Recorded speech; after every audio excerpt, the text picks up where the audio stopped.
Had gone up to the 3rd floor and we brought down 6, maybe 8. I don't even know. You just kept carrying them down, Carrying them, go, bringing and go them back, down. carrying and go. And at one point, Nate says, "Jeff, I can't do no more. I got nothing left." And I said, "Nate, we got more people. We gotta go." And I don't know how he did it. He found enough strength to go back up to the 3rd floor with me and He literally keep going. He literally worked until he collapsed and went to the ER. The police were standing right outside the door. When I dragged people out, I handed people off. I mean, it was a big blur to me, at least. I remember going there, seeing fire, seeing people, and leaving. Thank you for turning to 10. From NBC 10 News, this is a special 10 News conference, the Fall River Fire Tragedy. Here's Alison Bologna. Only on 10, first responders in Fall River sharing their stories about saving lives the night of the deadly fire at the Gabriel House assisted living facility. One of the worst fires in the state's history, killing 10 people and injuring dozens more. Coming up, firefighters, police, and paramedics describe the chaos of trying to pull people out of that building. And later, their chiefs talking about the long-term impact that night is having on the first responders. Take me back to that day. we showed up to heavy fire, and for me, that's when chaos erupted inside the building. I just heard multiple people yelling for help. Got as many people out as I could on the 1st floor. I heard my driver. He was yelling for help. I thought he was hurt. I ran up there, and they didn't have gear on. There were about 70 people inside at the time. What condition were they in? 1st floor, a lot of people were ambulatory. So I was just grabbing people by the wrist, leading them out. 2nd floor, nobody was ambulatory. It was wheelchairs, walkers, oxygen-dependent individuals. So that made rescue a lot more difficult on our end. What were they saying to you? Help me, I can't see, I'm scared, get me out of here. Professionally, have you ever been in that situation before at that magnitude? No. We train, so your training takes over to a certain extent, but you can't train for an incident like that. It's a tragedy. You weren't even in the proper gear that night. No, and when we arrived on scene, my fire lieutenant took a quick run to the A side of the building where all the heavy fire was, and he did a quick size up for his crew. And then he yelled for me to come down and just grab ladders. When we come pulling into the center courtyard with a 35-foot ladder, there's just faces and windows. They were all non-ambulatory on the 2nd and 3rd division. And it normally takes 3 to 4 firefighters to throw up a ladder to the 3rd floor window, and it was just my officer and me trying to throw a 35-foot ladder up to rescue somebody. While we're trying to rescue from this side of the building, you can hear the screams, and you gotta turn quick to get a visual of where you might be throwing that ladder next to try to save the next victim. What were you hearing?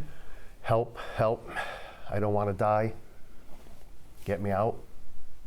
So those words still kind of echo in my head. There were about 70 people inside that building. 10 we know died. How do you cope with that? It's difficult. I'm a quiet, solitude type person. I like to be home with my family and my kids. So I've just been spending a lot of time with them, and then spending a little extra time with the firehouse because there's been extra shifts available. So just trying to spend time with the guys and try to talk about it and work through it and try to just mentor some of the younger guys. What did you see and what did you hear? I did see light smoke, but thought could have been just something small. When I turned the corner, I did not expect to see the body of fire that was blowing out the picture window of the lobby and lapping into the roof of the porch. Did you realize at that point people were almost trapped? That's what hit me next. As I'm trying to knock the fire down, it hits me, and I'm saying, my word, there's so many people in this building. My officer said, we got to get in there, let's go. Went up the first set of stairs to the 2nd division. When we got to the 2nd set of stairs, he yelled to me, I have somebody. We ended up getting that victim out. From there, it was just absolute chaos. I remember Jeff yelling, I need help with the ladder over here. I went over and gave Jeff a hand and just took that guy out. And from there, it was just, like you said, this screaming, the help, the cries for help was probably the worst for me. That was tough. Have any of you been back to Gabriel House since the fire? No. Is that on purpose? Yes. Tell me why. I'm not ready yet. It's going to take some time. But I think for myself and probably most of the guys at some point, we need to help heal and move on from it. To understand it a little better, and maybe learn and train a little bit in the event that it does happen again. We all know that you saved dozens and dozens and dozens of people's lives, but you keep talking about the 10 who you couldn't. Is that something that will live with you? Yes. Yes. You asked. Even though knowing you've done everything you could. Yeah, but I've second-guessed myself, third-guessed myself, quadruple-guessed myself. Should I have gone left instead of right? Should I have done a right-hand search instead of a left-hand search? Could I have punched into that hallway quicker? I feel a lot of the victims were on that B side of the building. And like Bruce said, if I would have got there quicker, if I would have made a left-hand turn search instead of a right-hand search, I have the same feelings. If I would have threw the ladder to that side of the building first and tried to rescue those people out first, would there still be 10? So the word hero doesn't really resonate with you? No. Not at all. We're people. We get emotionally hurt. We're trained to stay with our crew, and everybody pretty much broke the rules that day. You went where you were needed. You did what had to be done. No questions, just do it. And when you think you couldn't do any more or bring somebody else down, Keep going. you just did it. I don't know how we did it. We all just did it. Police, fire, EMS. For all of us to come together and just make it happen selflessly, it's a miracle in itself. To be up on Division 3 with firefighter Anderson pulling people out and handing some off to police, and they're bringing people down so we could go back in to grab more victims to bring them down as well. It was a constant rotation of police and firefighters coming up and down the stairs together, working as a team, working in unison just to get people out of there. A woman that was trapped on the second floor. So again, not with your particular crew. Another gentleman that's on the job, Scott Levenberry, we assisted one other firefighter on the ladder there. Jose Fletcher, who was already up on the ladder, looked in and he said, came back down, we're gonna need help with her. Does not want to come out the window. The three of us went back up. Firefighter Levenberry went into the window to assist in getting her out. And myself and firefighter Fletcher were trying to calm her down. Nothing was working, and finally just, had to grab her and pull her out with us.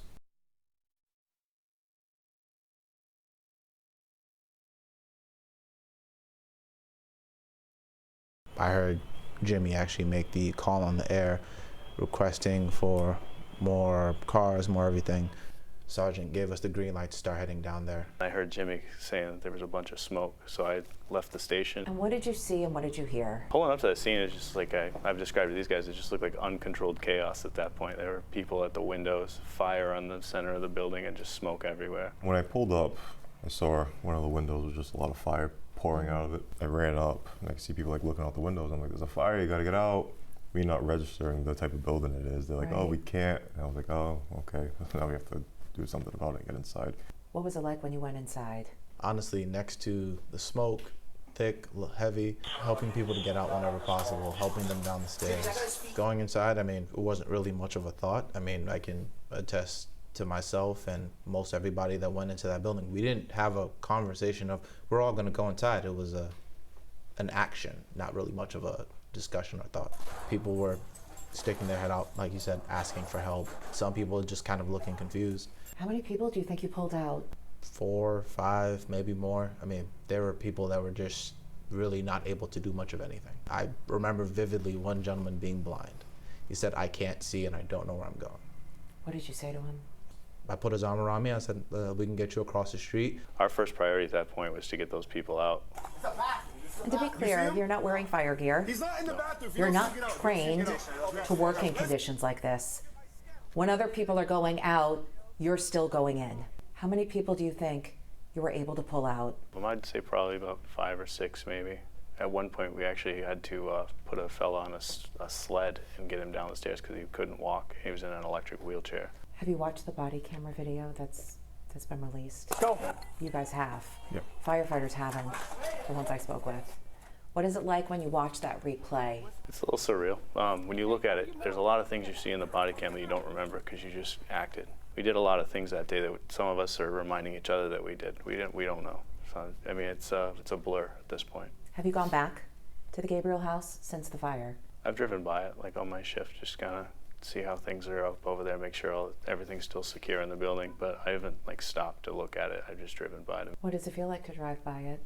It's a sad moment because, of course, those that we couldn't help, those that fortunately did not make it, we couldn't help get to them. But on the other side, we're still, I feel as if though for myself, we're proud because we did everything we could with everything that we had. We weren't thinking about, oh, this could be dangerous to us. No, we're thinking of the people that need our help. There's a lot of things I don't think we'll be able to forget from that fire.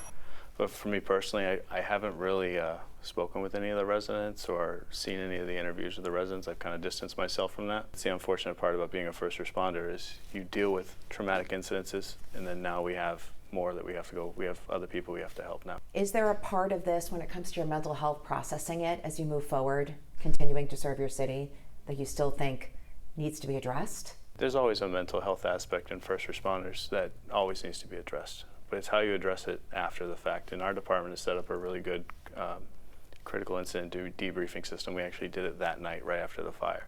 Then we have attended meetings after that. But there's always work to be done in mental health and first responders. And it wasn't just police who went above and beyond that night. Paramedics, the first responders most familiar with the Gabriel house, also went to great lengths to save lives. We're in and out of there multiple times, 10, 12 times a day, dealing with patients. We interact with them a lot. When you got there, was it as bad as you thought it was going to be? The chaos was controlled. You still pulled up and you saw the damage on the side of the building. That fire window that was pretty well charred. But to see all the EMS units lined up, the fire guys were hustling around, police officers were hustling around, the teamwork, the camaraderie, it shined. Did you recognize some of the people who were being pulled out? For sure. One of them, they call an EMS, a frequent flyer, was up on the 3rd floor. I unfortunately ran in when it was a lot of smoke and really couldn't tell who it was until we pulled him out. And he had already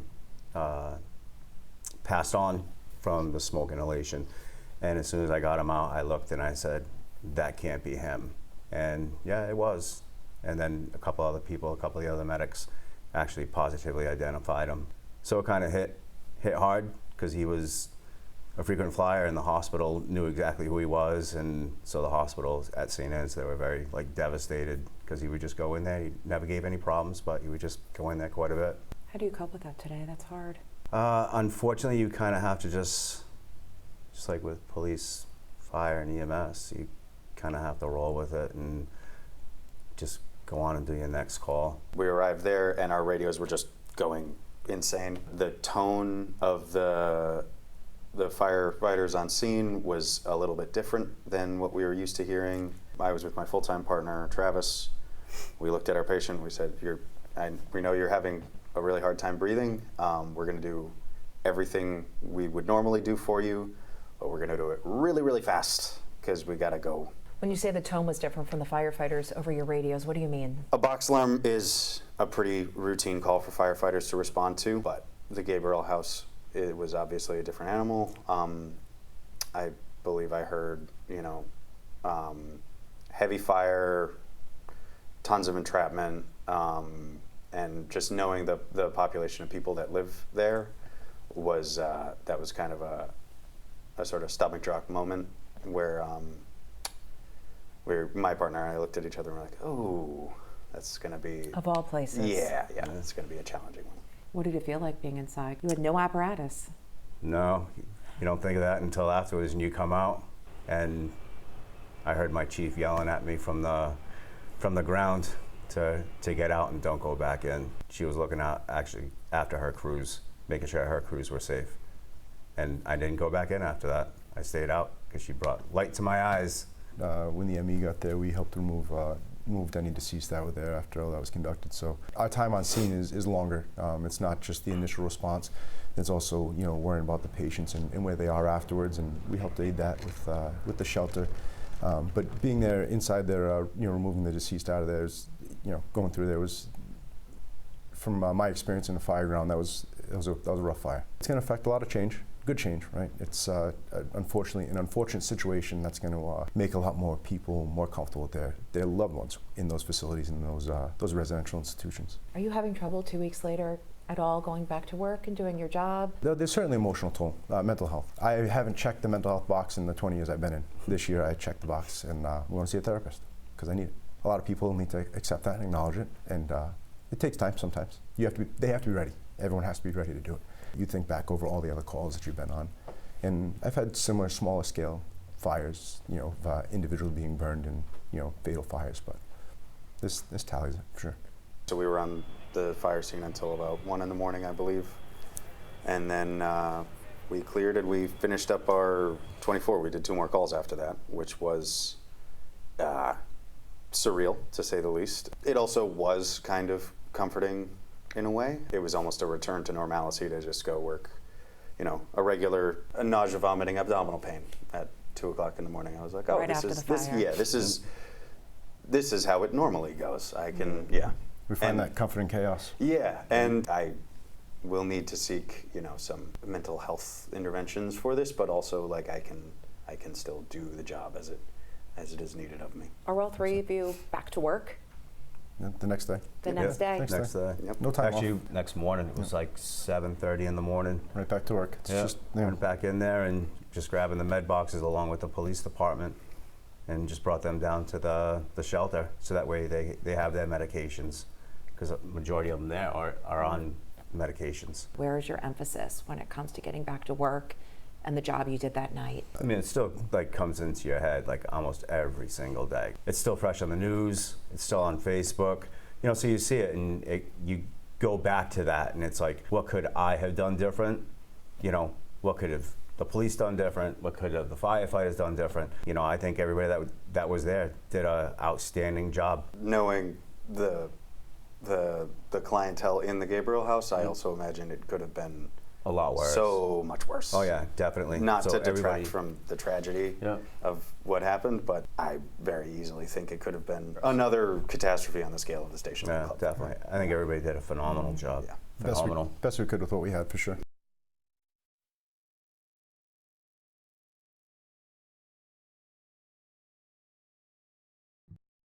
I arrived at the scene about a half an hour after the fire started, and I was just struck immediately by the seamless teamwork that went on between the 3 departments. Everybody was laser focused on saving lives. What were you thinking watching your staff go in and out of Gabriel House? It was chaos, right? There were police officers and firefighters pulling stretchers, and it was all hands on deck. Were you worried about your men and women?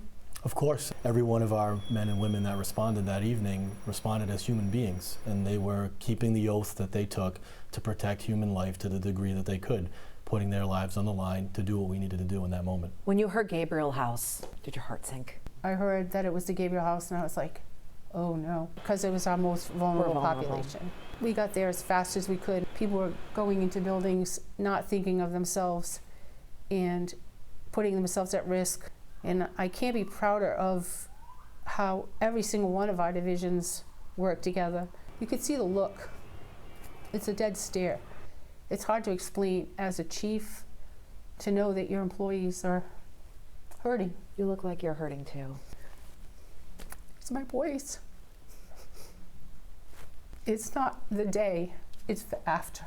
When I'm looking out across there and scanning it and seeing who's there, I'm worried about them. So I made sure I checked in with them to make sure that they were okay and that we could do what we needed to do for them. And that's what we did. We gave them some time to kind of reflect and kind of build the repair and then go to some counseling, because it's okay. It's okay. It's not a bad stereotype to have. It's not normal to what they did.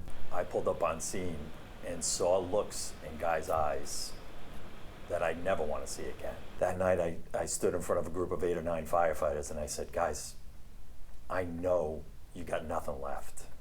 I'm begging you, can you please put another tank on? And I know that emotionally, mentally, they're broken. And I'm asking them to go now and break themselves even further. Here's the amazing thing. I have one firefighter that has a knee injury that might require surgery. He hurt his knee early on and refused to stop. He said, I'm not going in an ambulance because there's way more people here that need help. The challenge now is the mental suffering. We had peer support on the scene that night, and we talked to we came up, formulated a plan, and we're trying our best. But it's inevitable. It's inevitable. It took me a week. I had my first breakdown. Just driving to work one day, and a song came on, and it was One by U2, and instantly, is it getting better, or do you feel the same? Will it make it easier? You have someone to blame, carry each other. Like, if you listen to that song, it just started playing as a soundtrack to everything I had seen that night, and some of the body cam footage that I've allowed myself to see, and the tapes that I've heard, and I just broke. And that's gonna happen, that's okay. And I talked to the guys about it. I said, that's okay, I was expecting it, and I'm happy it happened, because I feel better about it after. Every one of the people on that scene is gonna have that reaction at some point. Like the chief said, it's gonna come back when you least expect it. It's gonna be one thing that's just gonna remind you that day that we did things we never thought we'd have to do. When it comes to counseling the paramedics, the firefighters, to say, you did a good job, despite the fact that 10 people are gone. How do you keep them going? A single fatality is a failure for any one of these agencies. To say 10 fatalities there, it's impossible. But I'm trying to get the firefighters to focus on, I mean, you'll hear the stories of somebody who rescued 6, 8, 10 people that night, who now get to go home to their families, who get to celebrate Christmas and birthdays. And just imploring them to focus on that. Typically, if you rescue one person from a burning building, you're gonna get a commendation, you're gonna get all the accolades from everybody in your department and in public safety. Nobody's feeling that right now. Even those people that saved multiple people, the weight of the 10 people who they couldn't save will always outweigh that. And that's where I'm racking my brain right now and trying to figure out, how do we turn that tide? How do we get that spinning the other way? You're hardwired to save. All 3 departments. We're built different. You want to save everybody. If police weren't going into the building, as well as some of the paramedics, would we have had a different outcome? 100%. 100%. 100%. And I think if you And these are folks who are not trained to go into burning buildings, by the way. Correct. I know 10 people died in this fire, but a lot of people are saying it could have been much worse. Do you all agree with that? Knowing what I know, I think that building was destined to kill 40 to 50 people. And 40 to 50? I would say without the efforts of the public safety departments in the city of Fall River, that's what we would have been looking at. I think that night for me is a blur. Yeah. And nobody signed up to do this. Nobody would sign up for this. We sign up to help people. You said you met the daughter of somebody and you were delivering ashes? A police officer and 2 of the paramedics we all went in to retrieve the drug boxes. So Officer Folger went in with us with body camera footage because we were going to receive medications. And he said to me, hey, there's somebody's ashes here. So I said, well, give them to me, I'll take them. And then I went down to the shelter to bring him his mother. He said, oh, you're an angel, you have wings. We're human. He was so excited to have his mother back. I know the fire department went in and retrieved ashes from another family member because someone had reached out that his daughter's ashes were in the fire. He just wanted them so badly, so they went in to the fire and they retrieved the daughter's ashes. But of all the things, the material things that were in the building, those are the things that meant the most personally to me, that those are things that can't be replaced. And I want to thank all the first responders for sharing their stories with me. And as you heard, weeks later, they're still thinking about the 10 people who died in the fire. Margaret Duddy, Rui Albernaz, Brenda Cropper, Kim Mackin, Robert King, Ronald Kodega, Eleanor Willett, Richard Rochon, Joseph Wolanski, and Helena Lawler.